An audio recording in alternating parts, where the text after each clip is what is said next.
Ini ada pertanyaan, kita jawab singkat-singkat, ini agak banyak. Apakah akidah yang benar dan apakah akidah yang dianut oleh Pondok Al-Bahjah? Akidah yang benar yang pertama adalah Muslim, dan ini yang dianut oleh Al-Bahjah. Muslim, kita Islam. Kemudian yang kedua ahli sunnah wal jamaah. Siapa mereka ahli sunnah wal jamaah? Nabi Muhammad pernah mengatakan, umatku akan terpecah belah menjadi 73 golongan. Dari 73 golongan yang benar satu, ma alaihi ana wa ashabi, siapa yang ikut aku dan ikut sahabatku, sehingga disebut dengan golongan ahli sunnati wal jamaah. Kita ikut Nabi Muhammad, kita ikut para sahabat Nabi. Yang ketiga, akidah kita Asy'ariyah yang dipelopori oleh Imam Abul Hasan Al-Asy'ari, ya. Kemudian atau Maturidiyah juga dibenarkan, dua akidah, Asy'ariyah atau Maturidiyah. Di Indonesia kita pakai Asy'ariyah, ya. Kita pakai Asy'ariyah, ya. Kemudian yang keempat, kita bermadhab. Madhab kita sebagaimana yang sudah diistiqomahi oleh para ulama-ulama kita dari zaman dahulu di Indonesia, yaitu madhab Syafi'i. Madhab yang benar ada empat: madhab Hanafi yang paling tertua, madhab Maliki, madhab Syafi'i, madhab Hambali. Kita pakai di Indonesia madhab yang Syafi'i. Artinya kalau jenengan lihat kok ada orang yang bermadhab Hanafi atau bermadhab Maliki atau bermadhab Hambali, mereka juga benar. Cuman kita ngikut apa yang sudah menjadi rutinitas di Indonesia, yaitu bermadhab Syafi'i. Jadi kita bermadhab Syafi'i. Kemudian yang kelima, kita bertasawuf, belajar ilmu tasawuf. Apa tasawuf itu? Tasawuf itu ilmu hati, ilmu akhlak. Tidak cukup jenengan belajar ilmu fikih. Kalau jenengan belajar ilmu fikih tidak dibarengi dengan belajar ilmu akhlak, pasti akan keblinger nanti, ya. Pasti akan tidak karuan nanti, cara ibadahnya jadi repot nanti, ya. Ya, contoh pernah kita contohkan niku nggih, bapak-bapak niku kalau sholat aurat yang wajib ditutup antara pusar sampai lutut niku dalam ilmu fikih. Ketika kita sholat yang wajib kita tutup antara pusar sampai lutut, apakah iya kita sholat cuman sarungan tok? Nggih, pantas apa mboten kira-kira? Tidak pantas, ya. Kemudian kita pakai baju yang rapi, pakai baju koko, tertutup bagian atas, tertutup bagian bawah, kita pakai kolansuah, pakai kopiah. Niku ajaran dalam ilmu tasawuf. Jadi akidah kita Muslim, ahli sunnati wal jamaah, Asy'ariyati, Syafi'iul madhab, bermadhab Syafi'i, kemudian bertasawuf. Dan ini akidah yang sudah ada dari zaman dahulu, awal-awal Islam datang ke Indonesia, dibawa oleh para wali songo, para ulama-ulama kita, para guru-guru kita, para kiai-kiai kita. Dan ini juga akidah yang dianut oleh organisasi Nahdlatul Ulama. Jadi Al-Bahjah tidak ada bedanya dengan Nahdlatul Ulama. Makanya jenengan kalau ada dengar kabar-kabar di luar sana tersebar kabar Al-Bahjah itu bukan NU.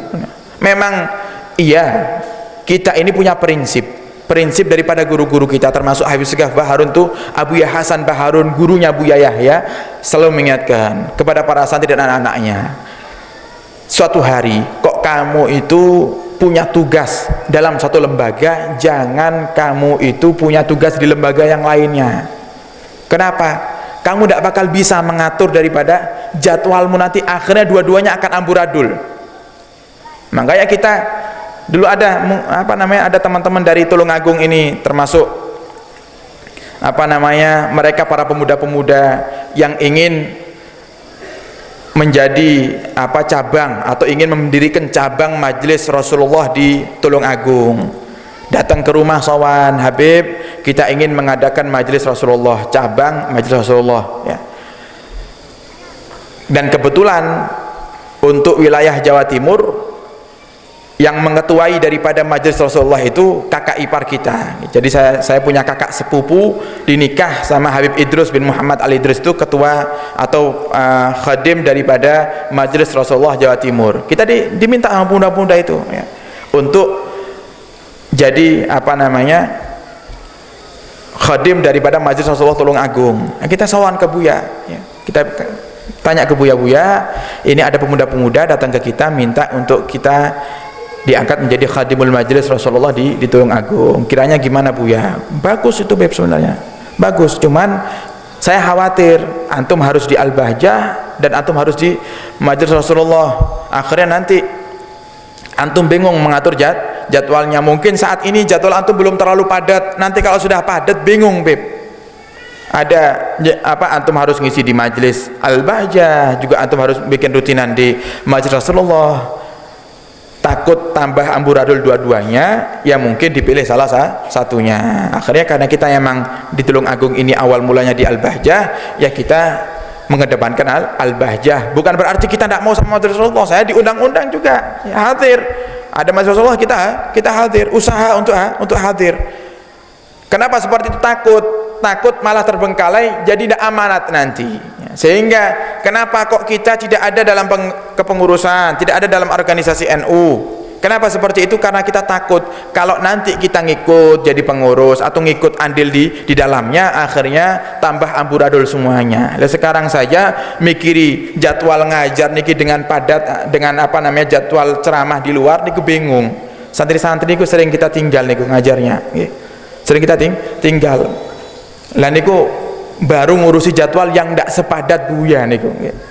Apalagi seperti Buya nanti Pak, padatnya wah luar biasa, tambah repot. Jadi kabar yang tersirat di luar itu kadang desas-desus untuk orang-orang yang memang tidak mau cari tahu dulu, maka dibiasakan untuk klarifikasi. Dan ada di antara jamaah ahad pagi ini, ada yang pernah cerita ke kita, ada jamaah ahad pagi itu yang dulunya tidak senang dengan Majelis Al-Bahjah. Bahkan dia sempat untuk mengajak orang-orang yang dekat dengan dia untuk tidak ikut di Majelis Al-Bahjah, tidak ikut di Majelis Al-Bahjah. Alasannya Majelis Al-Bahjah sesat katanya. Sesat ya? Katanya entah sesatnya dari mana. Wong amaliyah kita ini ya tidak ada bedanya. Kita tahlilan tiap Jumat, santri tahlilan, santri tahlilan tidak tiap Jumat, tahlilan ya. Malam Jumat maulidan, kita juga bikin majelis maulidan keliling-keliling. Ziarah kubur ya kita ziarah kubur, tawasulan ya kita tawasulan, semuanya sama, tidak ada bedanya. Sesatnya dari mana? Lah kadang ketika ditanya sesatnya yang mana, jawabannya apa? Wis pokoknya sesat. Nah, ini aku yang repot. Pokoknya kalau sudah bahasa wis pokoknya tidak bisa ditawar, tidak bisa ditawar, repot. Akhirnya apa? Dia tuh ngajak-ngajak orang-orang itu, apalagi yang sudah hadir di majelis ahad pagi ini, untuk tidak hadir lagi di majelis ahad pagi. Akhirnya untung yang diajak ini kok cerdas. Dia bilang ya, kepada temannya yang tidak suka itu, dia bilang, loh kamu bilang Majelis Al-Bahjah itu sesat dari mana ya? Sudah pernah dengar belum? Ya saya dengar dari omongan orang-orang. Loh omongan orang-orang kok dipercaya ya? Kadang ada orang-orang itu yang mulutnya nganggur ya. Hadir majelis tidak tahu, nyesat-nyesatkan majelis ya. Kadang yang majelis yang dia dukung pun dia tidak pernah hadiri ya. Majelis yang bagi dia itu benar juga tidak tahu hadir, tapi kerjaannya menyalah-nyalahkan, menyesat-nyesatkan majelis. Lu sekarang gini saja, kata orang yang biasa hadir itu, gini aja sudah, nanti malam Kamis tiap bulan, awal bulan, malam Kamis pertama awal bulan, kamu ikut saya hadir ke majelisnya Buya Yahya, kamu dengarkan ceramah. Kemudian nanti hadir majelis ahad pagi, kamu dengarkan ceramah ya. Kalau Buya Yahya dan Habib Hasan ada penyampaian-penyampaian yang sesat, saya bakal ngikut kamu, saya bakal ikut kamu. Tapi kalau ternyata tidak ada yang sesat, gimana kalau kamu ngikut saya? Nah, akhirnya dia ya sudah deal, sepakat ya. Sepakat Rabu malam Kamis hadir ke sini, dengarkan ceramahnya Buya. Ahad pagi juga hadir. Pulang selesai dari majelis tanya, gimana? Ada yang sesat apa tidak? Ada yang beda dari biasanya? Tidak ada. Ya sudah, mulai besok kamu harus ikut ngaji. Alhamdulillah katanya rutin ya. Entah orangnya yang mana, mungkin yang nunduk mungkin. Ya intinya jangan apa namanya, jangan terbawa fitnah yang ada di luar. Ya Allah alam bisawab.